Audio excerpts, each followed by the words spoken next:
Hi! Kamusta ka mo tanan? Ang ngalan ko si Adrian. Mastoryahan naman kita pagti sa pahamot. Ini nga pahamot nga luya ko istorya sa inyo subong tawag siya Mugler Cologne Fly Away for Men and Women. Iyan ni siya ni Mugler. Pwede pa na laki, pwede pa babae, pwede pa sa tanan. Kag tanan nga pahamot amo na akong tulokon. Kag o de toilet ni siya botang balon layo pa lang masimutan ka na. Ano ni siya klase nga pahamot? Bali pait nga citrus kag cannabis. Amo na siya kung simutan. Angay siya sa mainit nga panahon. Ang temperatura nga para sa iya is between 80 to 100 degrees Fahrenheit o kung 27 to 38 degrees Celsius.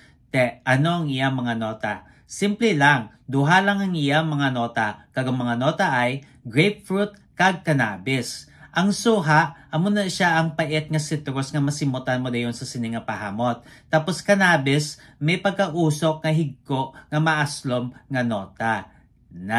Kag tungod lang nga duha lang ang iyang mga nota, pwede mo siya i-layer sa iban nga mga pahamot. Persine, ining light blue forever nang halin kay Dolce & Gabbana, angay ni sila duha i-mix kla, no? Kay pareho sila nga may suha, kag ang light blue forever may siya ozonic notes kag violet leaf, no? Sadya kung i-mix kla mo sila nga duha.